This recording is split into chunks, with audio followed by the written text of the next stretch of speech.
आपका हमारे YouTube channel happy Jamal पे। तो दोस्तों, आज हम रीजनिंग का काफी शानदार टॉपिक डाइस यानी पासा के बारे में पढ़ने वाले हैं। इसका हम आज पार्ट 2 पढ़ने वाले हैं, क्योंकि इससे पहले की वीडियो में हम आपको पार्ट 1 यानी single dice, double dice, multiple dice, आपको फोल्डिंग डाइस के बारे में हमने इससे पहले के वीडियो में पढ़ लिए।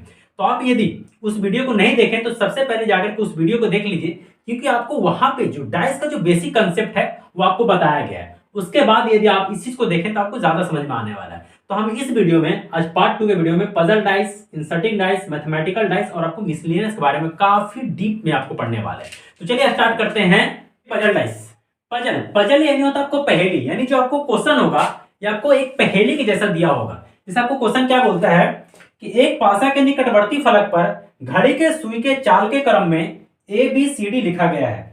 E और F को क्रमशः ऊपर और नीचे के फलक पर लिखा गया है।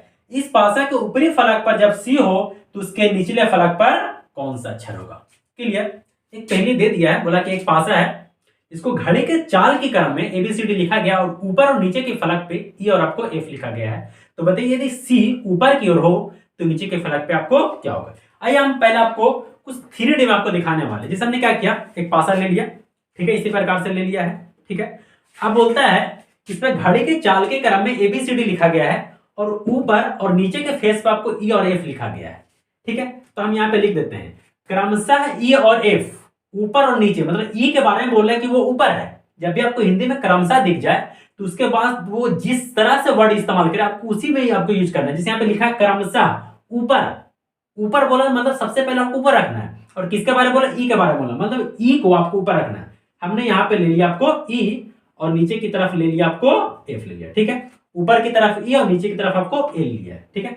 अब क्या बोलता है कि घड़ी के चाल के क्रम में, घड़ी के चाल के क्रम में ABCDE लिखा गया। अब बताइए घड़ी क्या घूमता है, अगर हम इस वे में घुमाएं तो घड़ी क्या, घड़ी की चाल आपको इस वे में होती है, ठीक है।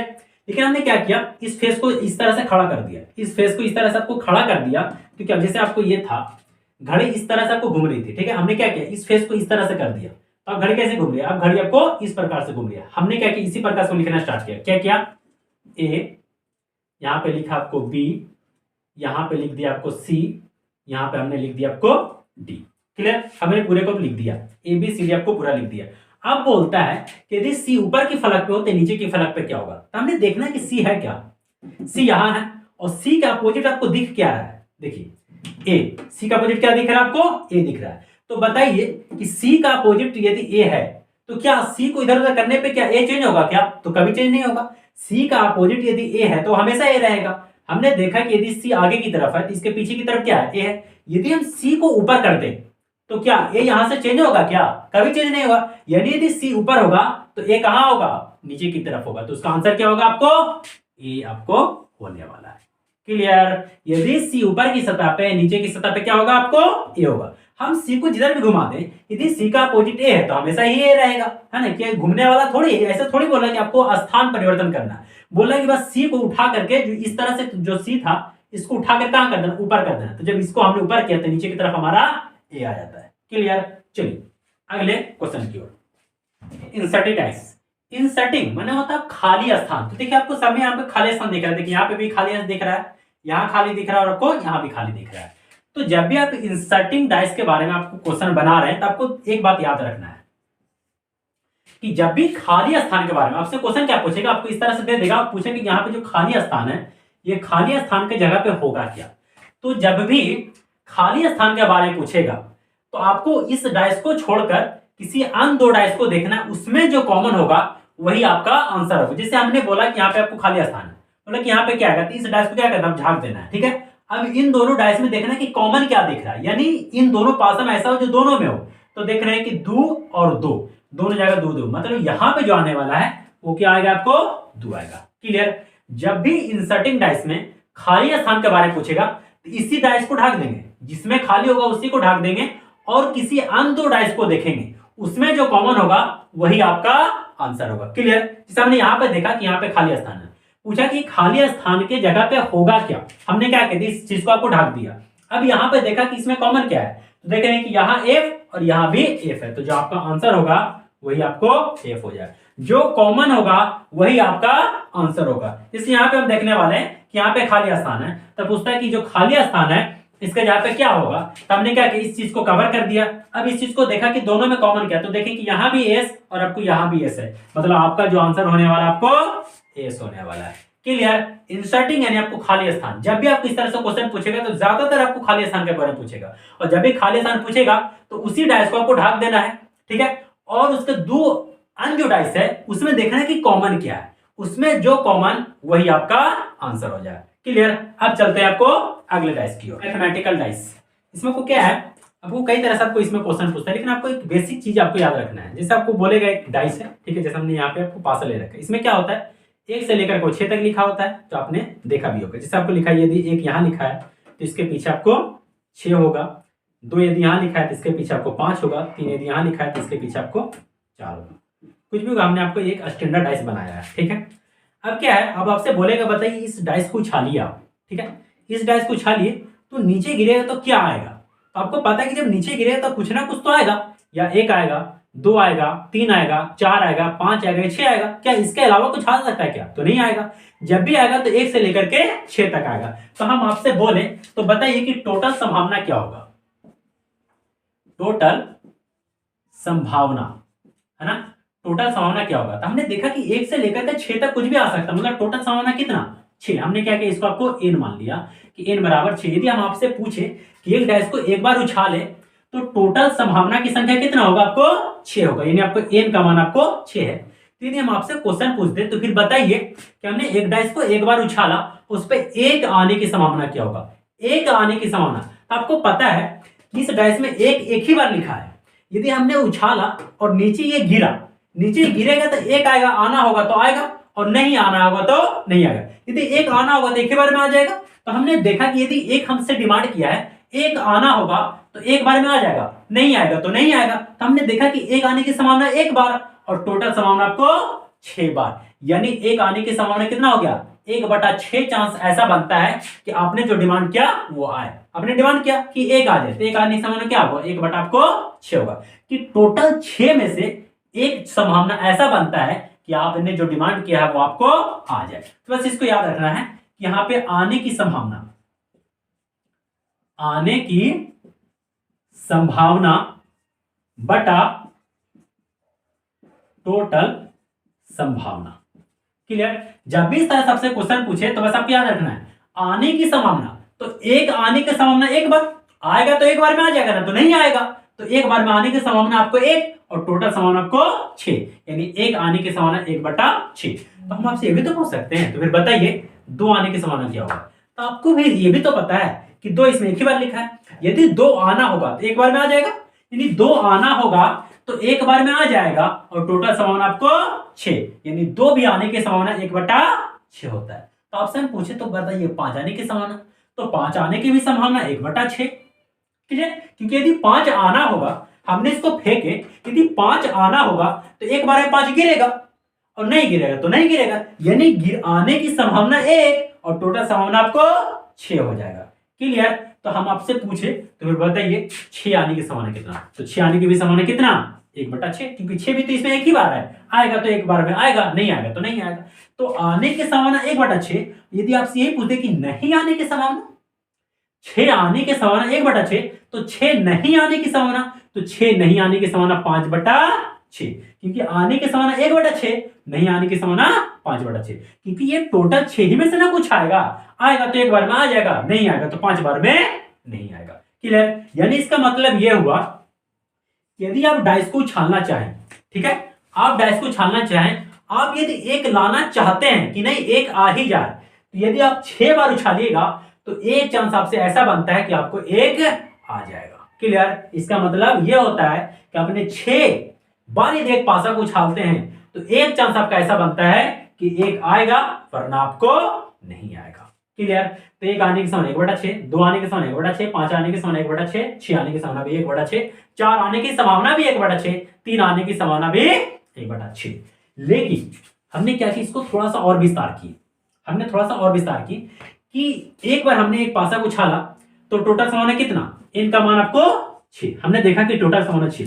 तो बताइए एक डाइस को हमने क्या किया, एक बार उछाला और फिर से एक बार उठाया, फिर से एक बार उछाल दिया, तो टोटल संभावना क्या होगा। इस तरह समझिए या फिर हमने क्या किया, दो डाइस को एक बार लिया और दोनों डाइस को एक बार उछाल के नीचे कुछ गिरा, तब टोटल संभावना क्या होगा। तो हमने देखा कि एक बार में टोटल संभावना 6, दूसरा डाइस का भी टोटल संभावना आपको 6 और दोनों के बीच में गुना, टोटल संभावना कितना 36। तो 36 कैसे, हमने देखा कि 6 गुने 6 यानी इसको ऐसे लिख सकते हैं क्या कि n का पावर 2 यानी 6 का स्क्वायर, 6 का स्क्वायर आपको 36, यानी एक बार संभावना कितना 6, हमने दो बार उछाला तो कर दिया पावर 2, तो टोटल संभावना आपको हो जाता है 36। आप कहेंगे सर ऐसे कैसे, अब देखिए सिखाते हैं आपको। हमने देखा कि हमने एक डाइस को औले रखा है, दोनों को उछाला, ठीक है, माना सपोज किया कि इस पे एक आ गया, ठीक है, पहले पासा पे एक आ गया, दूसरे पे क्या आएगा, या तो एक आ सकता है या दो आ सकता है, 3 4 5 6, क्या इसका अलावा कुछ नहीं है। मतलब इस पे यदि एक आए तो इस पे 1 से लेकर 6 तक कुछ भी आ गया, मतलब एक बार में कितना 6। यदि इस पे क्या आ जाए, 2 आ जाए, तो यहां भी फिर से 1 से लेकर 6 तक कुछ भी आ सकता है, फिर से 6।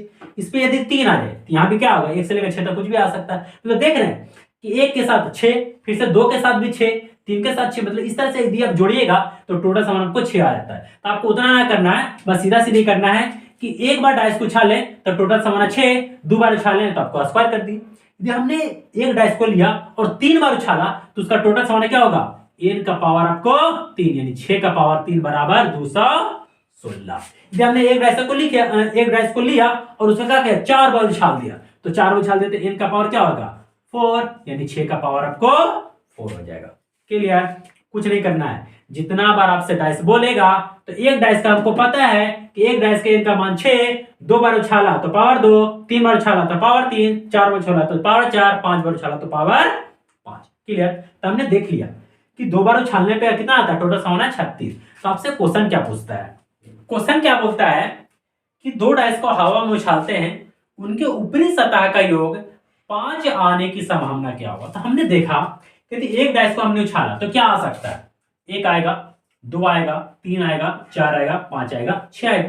दूसरे डाइस को भी यदि हमने उछाला तो उसमें क्या आएगा, 1 2 3 4 5 6, यही ना आ सकता है। लेकिन हमसे क्वेश्चन डिमांड कर रहा है ना, हमसे क्वेश्चन डिमांड कर रहा है कि दोनों सतहों का, ऊपर जो गिरा उसके दोनों सतहों का योग 5 आने की संभावना। तो हमने देखा कि 5 कैसे कैसे आ जाए, कि देखा कि यदि पहले पासा पे 1 आ जाए और दूसरे पासा पे क्या आ जाए, 4 आ जाए, पहले पासा पे 1 आ जाए, दूसरे पासा पे क्या आ जाए, आपको 4 आ जाए, तब क्या आएगा, दोनों का योग आपको 5 आएगा। या इस पे 4 आ जाए और इस पे 1 आ जाए, तब भी तो 5 होगा। पहला पासा पे या तो 1 आ जाए और दूसरे पासा पे 4 आ जाए तो भी 5 होगा, या फिर पहले पे 4 आ जाए दूसरे पे 1 आ जाए तभी 5 होगा, या पहले पे 2 आ जाए और दूसरे पे क्या आ जाए, 3 आ जाए तभी तो 5 होगा, या पहले पे 3 आ जाए दूसरे पे 2 आ जाए तभी तो 5 होगा। अब क्या किसी और से 5 बन सकता है क्या, तो नहीं बन सकता। आपसे क्वेश्चन पूछ रहा है कि एक डाइस को 2 बार उछाले हैं तो उसके ऊपरी सतह का योग यानी जोड़ने पे 5 आने की संभावना, तो 1 और 4 5, 2 3 5, 3 2 5, 4 1 5, यानी आने की संभावना कितना, तो 1 2 3 4, आने की संभावना 4 और टोटल संभावना 6 6 36। आपको हमने बताया कि 2 बार उछाला तो n का पावर 2, n का मान 6, 6 का पावर 2 यानी आपको 36, तो टोटल संभावना आपको 36 यानी 1/9। अब आप बताइए कि इस 1/9 का मतलब क्या हुआ। 1/9 का मतलब यह हुआ कि यदि आप 9 बार इस तरह से डाइस को फेंकें तो एक संभावना ऐसा बनता है कि आपने जो डिमांड किया है वो आपको आ जाए, वो आपको आ जाए। क्लियर। दूसरा क्वेश्चन क्या बोलता है कि दो डाइस को हवा में उछालें, उनके ऊपरी सतह का योग 10 से ज्यादा आने की संभावना क्या होगी। तो हमने देखा कि एक डाइस को उछाला तो क्या आएगा, 1 2 3 4 5 और 6। दूसरे डाइस को भी उछाला तो 1 2 3 4 5 और आपको 6 आ जाता है। क्लियर। आपसे डिमांड कर रहा है कि दो डाइस को हवा में उछालें, उसके ऊपरी सतह का योग 10 से ज्यादा आने की संभावना। तो 10 से ज्यादा कैसे कैसे आएगा, या तो पहले पे 5 आ जाए और दूसरे पे क्या आ जाए, 6 आ जाए तभी तो ज्यादा होगा। 10 से ज्यादा तो है, या पहले पे 6 आ जाए दूसरे पे 5 आ जाए तब भी हमारा 10 से ज्यादा होगा, या पहले पे 6 आ जाए और दूसरे पे भी 6 आ जाए तभी तो 10 से ज्यादा होगा। तो हमने क्वेश्चन को क्या बोलता है कि 10 से ज्यादा आने की संभावना, तो आने की संभावना कितना, 1 2 और या 3, आने की संभावना 3 और टोटल संभावना 36। कैसे, हमने आपको बताया कि दो डाइस को 2 बार उछाला यानी 6 का स्क्वायर आपको 36। तो 3 से 12 काट दिए, 1/, आपको 12। इसका मतलब ये हुआ कि यदि आप 12 बार इस तरह से आपको बार बार उछाले तो एक संभावना ऐसा बनता है कि आपने जो डिमांड किया वो आपको आ जाए। क्लियर। अब चलते हैं मिसलेनियस की ओर। चलिए मिसलेनियस, इसमें क्वेश्चन क्या बोलता है कि एक डाइस को 18 बार उछाला गया है तो 1 आने की संभावना। आपको तो पता है यदि एक डाइस को एक बार उछाले तो 1 आने की संभावना कितना, 1/, आपको 6 है ना, क्योंकि यदि 1 आना होगा तो एक बार में आ जाएगा, नहीं आएगा तो नहीं आएगा, तो मतलब 1 आने की संभावना 1/6। अब बोला कि ये 18 बार उछाला है तो हमने क्या कर दिया, इसमें कर दिया 18 से गुना। ठीक है, तो टोटल कितना हो गया आपको 3, 6 आपको 18, आपको 3 हो जाता है। यानी हम ये देखें कि यदि एक डाइस को एक बार उछाले तो 1/6, 2 बार उछाला तो 1 आने की संभावना फिर से 1/6, 3 बार उछाला तो 1 आने की संभावना फिर से 1/6। यानी टोटल यदि आप इस तरह से कर देंगे कि 1/6 प्लस 1/6 प्लस 1/6, टोटल यदि आपको 18 टाइम्स करते हैं तो यदि सबको आप जोड़िएगा तो आपका मान कितना आने वाला है, आपको 3 आने वाला। कैसे, हमने क्या किया, सब में से क्या करें 1/6 को कॉमन ले लेंगे, सब बचे 1 1 1, तो आपको 18 बढ़ती, यहाँ पे बचेगा आपको 18, तो 6 आपको 18 यहाँ पे आपको मान आता है। तो कुछ नहीं करना है, जैसे आपको इस तरह दिया हो तो आपको बस ये करना है कि एक बार में आने के सामने कितना 1/6, तो बोला कि टोटल 18 बार उछालता, बस कर दिया 18 से गुना आपको 3। तो आप बताइए जब भी आप इस तरह का क्वेश्चन बनाइएगा तो आपको स्टार्टिंग के बुक में ही लिखा रहेगा कि जब भी आप संभावना व्यक्त करते हैं तो संभावना कभी भी होगा तो वो 1 से छोटा होगा, 1 होगा या 1 से छोटा होगा। तो यहां पे संभावना आखिर 3 आया कैसे, आखिर 3 आया कैसे, सोचने की बात है। तो हमने देखा कि 3 आया कैसे, हमने क्या देखा कि बोला कि 18 बार उछाला है, तो हमने देखा कि एक बार जब उछाला तो संभावना तो 1/6 ही था, लेकिन इसको बार बार उछालता गया, बार बार उछालता गया और इसने 18 बार तक उछाल दिया, तब जाके आया हमारा 3। मतलब ये क्या है, ये संभावना नहीं है, ये हमारा रिजल्ट है कि आप यदि आप 18 बार एक पासा को उछाल दें तो 3 बार ऐसा संभावना है कि आपको जो डिमांड किया है वो आपको आ जाएगा। क्लियर। तो बस इसीलिए यहाँ पे आपको 3 आ रहा है, वरना यदि आपसे पूछेगा तो बताइए कि संभावना का मान अधिकतम क्या होगा, तो संभावना का मान अधिकतम 1 होता है, यानी उससे 1 होगा या उससे छोटा होगा, 1 से बड़ा नहीं होता। लेकिन हमें यहाँ पे दिख रहा है कि 1 से बड़ा है, क्योंकि ये क्या है, हमने इसको 18 बार उछाला है ना, एक बार तो 1/6 ही था, हमने 18 बार उछाला, तो जो हमारा रिजल्ट है वो 3 आ रहा है। इसका मतलब ये हुआ कि आपने एक ही पासा को यदि 18 बार उछाल दे तो 3 चांस ऐसा बनता है कि आपने जो डिमांड किया वो आपको आ जाए। क्लियर। आई होप कि आप इसे बहुत अच्छी तरीके से समझ गए होंगे। तो आपको यदि हमारे वीडियो से कुछ सीखने को मिला है तो आप हमारे वीडियो को लाइक, शेयर एंड चैनल को सब्सक्राइब कर दीजिए और इसे दोस्तों के साथ भी अपना शेयर कीजिए, ताकि आपको साथ साथ आपका जो दोस्त का जो रिजल्ट है वो भी आपको हो जाए। धन्यवाद।